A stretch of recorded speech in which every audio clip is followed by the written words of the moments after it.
அன்புடுவா புலவி அன்புலாத்திரா புலவி அதுவன்றோ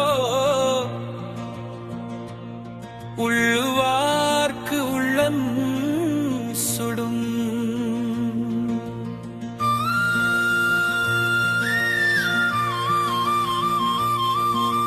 பொருள் காதலனை தழுவாமல் சற்றே ஒதுங்கி நிற்கும் அந்த சிறு உடல் இருக்கிறதே,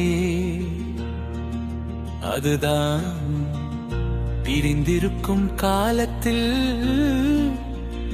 நினைத்து பார்க்கும் போது உள்ளத்தை சுடும். உப்பமை தற்றால் புலவி அது சிறிது, மிக்கற்றால் நீளவிடல்.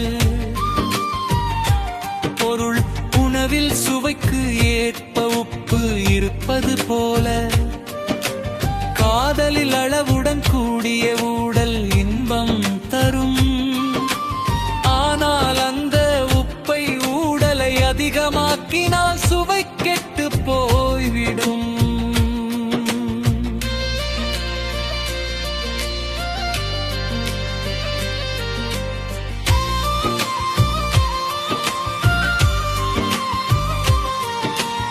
அலந்தாரை அல்லல் நோய் செய்தற்றால் தம்மை புலந்தாரை புல்லாவிடல். பொருள் ஊடல் கொண்டு பிணங்கி நிற்பவரை தழுவித் தேற்றாமல் விடுவது ஏற்கனவே. துன்பத்தில் வாடுபவர் அழுக்கமைவும் துன்பம் தருவதைப் போன்றது. நீரூடியவரை உணர்த்தாமை வாடியே வள்ளி முதலரின் தற்று. பொருள் ஊடல் கொண்டிருப்பவரை அன்பால் சமாதானம் செய்யாமல் இருப்பது வாடிக்கொண்டிருக்கும் கொடியின் வேரை அறுப்பதை போன்றது.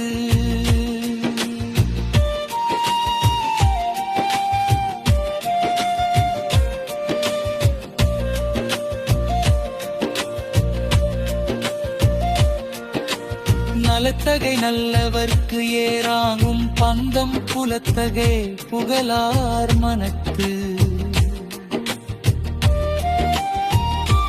பொருள் நல்ல பண்புடைய ஆண்களுக்கு தம் காதலியின் முகத்தில் தோன்றும் அந்த சிறு ஊடல் ஒரு தனி அழகை தரும். புனியும் புலவியும் இல்லாயின் காமமும் கலிந்தும் நனைந்தும் மற்று. காதலில் பிணக்கும் ஊடலும் செயலாவிட்டால் அது அதிகம் கனிந்த பழம் போலவோ அல்லது காயாகரே இருப்பது போலவோ சுவையற்று போய்விடும். சிவ ஊடலிங்குண்டாங்கோ துன்பம் புணர்வது நீடுமோ என்று நெஞ்சும்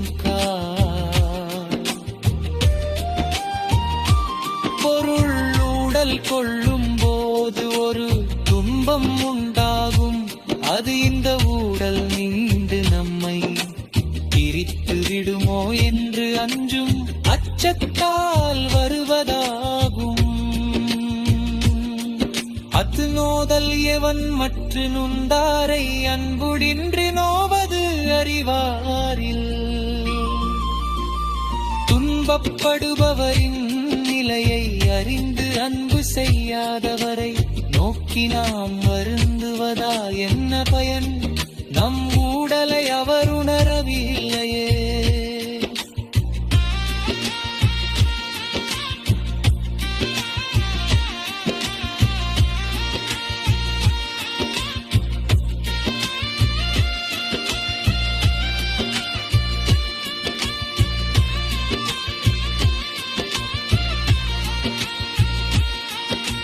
நீரும் நிழலது இனிதே புலவியும் வீருணல் கண்ணே இனிந்து.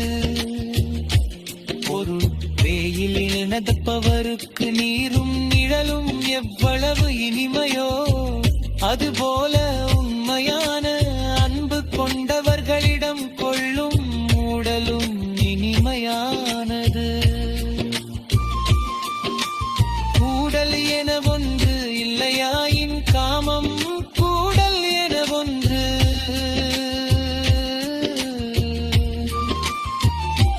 பொருள் கூடல் என்று ஒன்று மட்டும் இல்லை என்றால் காதலில் கூடி மகிழ்வது என்பதில் இவ்வளவு பெரிய இன்பம் இருக்காது.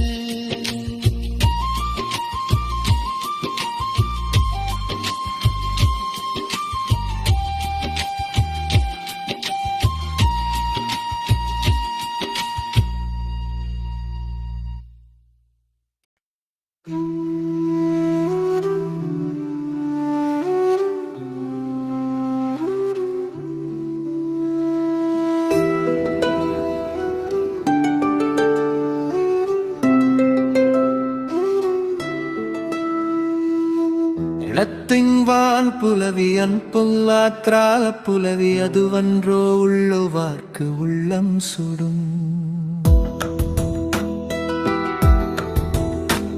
ஒரு காதலனை தழுவாமல் சற்று ஒதுங்கி நிற்கும் அந்த சிறு ஊடல் இருக்கிறதே, அதுதான் பிரிந்திருக்கும் காலத்தில் நினைத்து பார்க்கும் போது உள்ளத்தை சுடும்.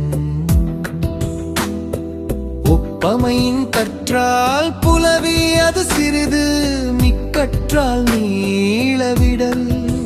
பொருளுணவில் சுவைக்கு ஏற்ப உப்பு இருப்பது போல காதலில் அளவுடன் கூடிய ஊடல் இன்பம் தருமானால் அந்த உப்பை ஊடலை அதிகமாக்கினால் சுவை கெட்டு போய்விடும். அலந்தாரை அல்லல் நோய் செய்தற்றால் தம்மை புலந்தாரை புல்லாவிடல். பொருள் ஊடல் கொண்டு பிணங்கி நிற்பவரை தழுவி இறக்காமல் விடுவது ஏற்கனவே துன்பத்தில் வாடுபவர் கள்ளுக்கு மேலும் துன்பம் தருவதை போன்றது.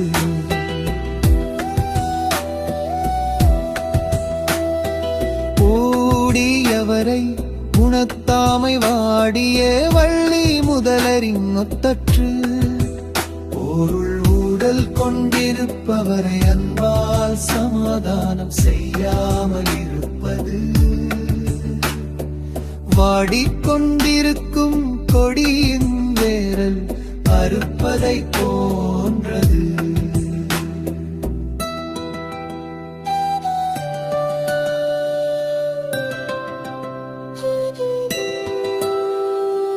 நலத்தகை நல்லவர்க்கு ஏறகும் தம்தம் புலத்தகை புகழார் மனத்து. பொருள் நல்ல பண்புடையான் மழுக்கு தம் காதலியின் முகத்தில் தோன்றும் அந்த சிறு ஊடல் ஒரு தனி அழகை தரும்.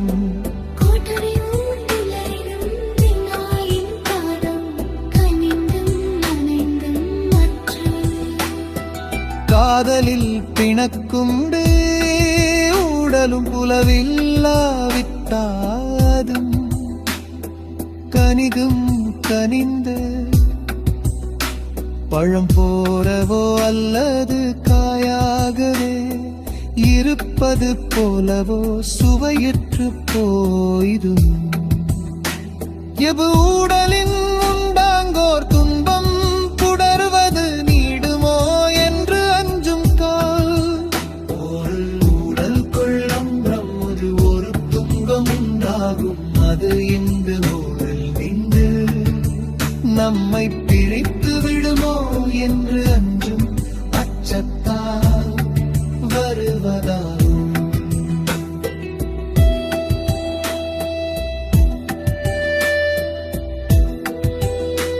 அத்னோதல் எவன் மற்ற நுந்தாரை அன்புடின்றி நோவது அறிவாரில்.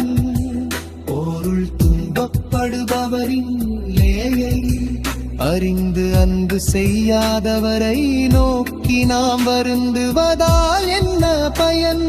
நம் உடலை அவர் உணரவில்லையே. நீரும் நிழலது இனிதே புலவியும் வீழன கண்ணினை நீது. பொருள் வெயிலில் நடப்பவருக்கு நீரும் நிழலும் எவ்வளவு இனிமையோ, அதுபோல உண்மையான அன்பு கொண்டவர்களிடம் கொள்ளும் மூடலும் இனிமையானது.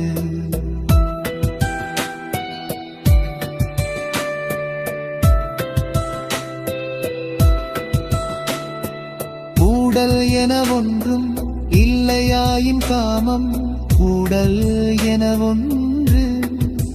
பொருள் உடல் என்று ஒன்று மட்டும் உண்ட என்றால் காதையில் கூடி மகிழ்ந்தது என்பதில் இப்பளவு தெரிய இன்பம் இருக்கா?